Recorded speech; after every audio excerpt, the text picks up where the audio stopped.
మీరు క్రిస్టియన్స్ కాదు. బైబిల్లో బూతులు ఉన్నాయి. అస్సలు లేదు. మీరు లేదన్నారు, నేను చెప్తా.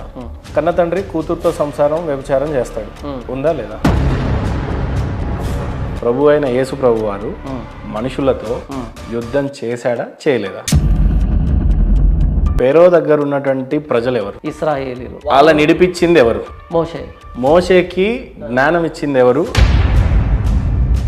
సూచక క్రియలు చేసింది ఎవరు? దేవుడు. నీళ్లు రక్తంగా మారినాయి, దేవుడు. నీళ్ళల్లో కప్పలు వచ్చేసినాయి, అవి చచ్చిపోయాడు, దేవుడే చేశాడు. విపరీతమైన పేలు వచ్చాయి. ఇంటికి గొర్రెపిల్ల రక్తం ఉంటే పోస్తే సంహారపుతో దాటిపోయాడు, పూయకపోతే శిక్షించబడ్డారు. దేవుడు మనుషుల మధ్య విభేదాలు.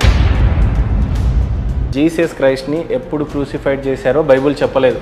ఛాలెంజ్ చేస్తున్నాను నేను మీకు. ఎవరు చెప్పారు? రైట్, మీరు బైబుల్ చదివారు? చదివాను. రామాయణం చదవలేదు, భగవద్గీతను చదవలేదు, మహాభారతం చదవలేదు, వేదాలు చదవలే, రైట్, చదవలేదు, ఇతిహాసాలు ఏమీ చదవలేదు. బైబిల్ గురించి 100 ఇంటర్వ్యూలు చేస్తా కానీ మీరు పుట్టినటువంటి హిందూయిజంలో పుట్టి. నేను హిందూయిజంలో పుట్టలేదన్నా. మీ నాన్న హిందూయిజము అంటే ఈ హిందూయిజంలో ఉన్నాడని తెలిసింది, నేను హిందూయిజంలో పుట్టలేదు.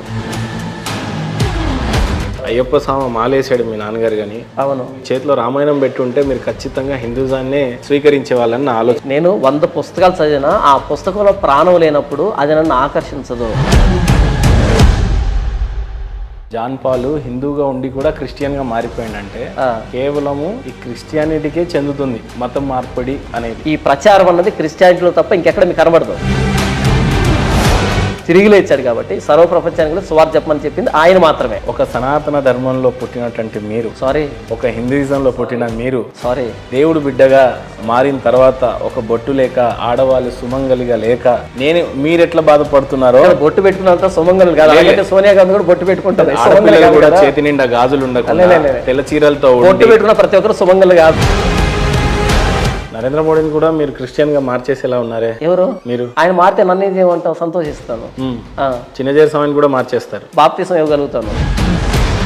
యేసు ప్రభుల వారు మళ్ళీ తిరిగి వస్తానని చెప్పాడు. రెండవ రాకడ జరగబోతుంది. అంత దినములలో ఎలాంటివి జరుగుతాయి అని చెప్పేసి పొందుపరిచారు అందులో. అవును, ఎలాంటివి జరుగుతాయి అని చెప్పారు, కొద్దిగా మీరు చెప్పగలరు? అంత్య దినములలో అపాయకరమైన కాలంలో వచ్చునని తెలుసుకున్నాము. ఎలాగనగా మనుషులు స్వార్థప్రియులు, ధనాపేక్షలు, బింకములాడువారు, అహంకారులు, దోషకులు. మీకు దేవాలయాలు పురాతనమైనవి చెప్పడానికి ఏమన్నా ఉన్నాయా? క్రిస్టియానిటీకి దేవాలయాలు లేవు. క్రిస్టియన్ సోదరులంతా కూడా ఇజ్రాయెల్కి ఎందుకు వెళ్తా ఉన్నారు? ఇట్ ఈస్ హిస్టారికల్ ప్లేస్ అన్న. ఏముంది అక్కడ? బైబిల్ సంబంధించినటువంటి ఆనవాళ్ళు ఉన్నాయి అక్కడ. మందిరం లేదు. యేసు ప్రభు ఏ టెంపుల్ కట్టలేదు. హేరోదు ఎందుకు అసలు భద్రశత్రువాడు? యూదుల రాజుగా పుట్టినవాడు అనగానే ఆయన కోపం వచ్చింది. అప్పటికే తన కుమారులను చంపేశాడు. యూదుల రాజుగా పుట్టింది యేసు ప్రభు. హేరోదు ఉన్నటువంటి కుమారులు ఉంటే నాకు థ్రెట్ అని ఉద్దేశం, కుమారులు చంపినటువంటి కఠినాత్ముడు. పాపాన్ని బట్టి శిక్ష ఉంటుందా, లేకపోతే నువ్వు ఇంత పాపం చేసావు కాబట్టి అంత శిక్ష ఉంటుందని చెప్పిందా బైబిల్? దొంగతనం చేశాడు కదా నరకంలో వేడు. నేను పాపం చేయట్లేదంటే పాపం చేసే అవకాశం రాలే నాకు. ఖురాన్ కి అల్లా, బైబుల్ కి జీసస్, మన ఈశ్వరుడు. ఎవరు గొప్ప అంటే ఏం చెప్తారు మీరు? గొప్ప కాదు, ఏకైక దేవుడు ప్రభువైన యేసుక్రీస్తు అని బైబిల్ చెప్పింది. మరి ఖురాన్ అదే చెప్తుంది కదా. నాకు సంబంధం లేదు. కానీ బ్రహ్మం గారి కాలజ్ఞానంలో మీలాంటి వాళ్ళు వస్తారు, దేవుడిని దేవుడే కాదు అని చెప్పి అనేవాళ్ళు చాలా మంది పుట్టుకొస్తారు అని చెప్పి రాసి పెట్టండి. ఈ బైబిల్లో ప్రాణం ఉంది కాబట్టి, దేవుని మాట కాబట్టి నన్ను అట్రాక్ట్ చేసింది.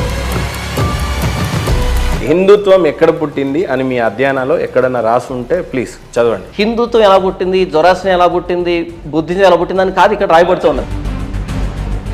లేదన్న, బైబుల్ ఇంకెక్కడ దేంతో మ్యాచ్ కాదు. ప్రజా ప్రతినిధులకు మతంతో సంబంధం ఉండదంట. అవును. రేపు మీరు కూడా రాజకీయాల్లోకి వస్తే ప్రసాదాలు తినాల్సి ఉంటుంది. తినను. మీరు కూడా హోమాల్లో కూర్చోవాల్సి ఉంటుంది. వెళ్ళను. పూజలు చేయాల్సి ఉంటుంది.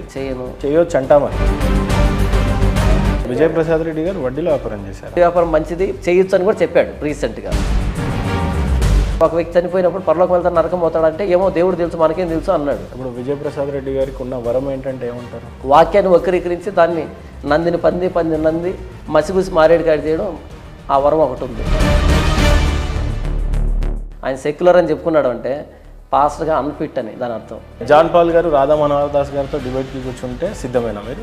రేపు పొత్తులు కూడా సిద్ధమే. డిబేట్లో మీరు భగవద్గీతనే చదవలేదు, రామాయణం చదవలేదు, మీరు ఎట్లా ప్రామాణికంగా? డిబేట్ దీని మీద జరగాలి.